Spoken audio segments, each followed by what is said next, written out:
High মামা, আজকে তুমি কি করছো? এখানে তো অনেক কিছু আছে দেখছি, স্পঞ্জ, কালার, অ্যাপেল। তুমি কি অ্যাপেলটা কালার করবে? কি করে কালার করবে তুমি? দেখাও তো কেমন করে কালার করছো। আচ্ছা, করে দেখাও। স্পঞ্জটার একটু রেড কালারটা নিয়ে অ্যাপেলটার উপরে এরকম করে করে কালার করছো। বাহ,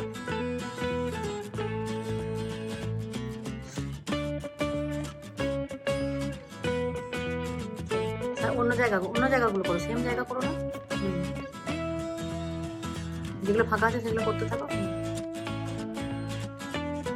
সাবধানে করবে যেন বেরিয়ে না যায়।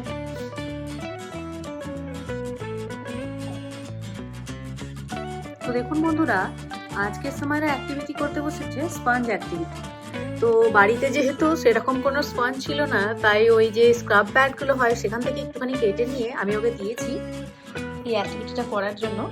এক্ষেত্রে কি করতে হবে, স্পঞ্জটাকে কালারের মধ্যে এরকম ডুবিয়ে গোটা অ্যাপেলটাকে এইভাবে কালার করতে হবে। এটা নতুন রকম একটা অ্যাক্টিভিটি এবং বাচ্চারা এই ধরনের অ্যাক্টিভিটি করতে বেশ পছন্দ করে এবং বেশ এনগেজও থাকবে। তাই আপনারাও বাড়িতে বাচ্চাদেরকে এনগেজ রাখার জন্য এই ধরনের কিছু অ্যাক্টিভিটি করাতে পারেন। ছোট করে কিছু স্পঞ্জ কেটে নেবেন এবং বাচ্চাদেরকে একটু কালার দিয়ে দেবেন এবং খাতায় একটা ছবি এঁকে দেবেন, যে সেটাকে এইভাবে কালার করতে বলবেন।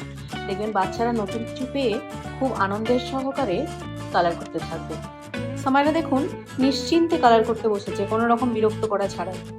একটু আগে কতটাই বিরক্ত করছিল, তারপর যেমনি অ্যাক্টিভিটি দিলাম তেমনি ও আনন্দ করে এই কালার করতে বসেছে। মাম্মা, তোমার কেমন লাগছে এই অ্যাক্টিভিটিটা করতে? ভালো লাগছে? এটা একটা নিউ অ্যাক্টিভিটি না?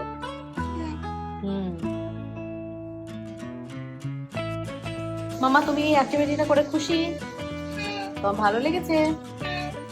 আচ্ছা, চলো বাই বাই।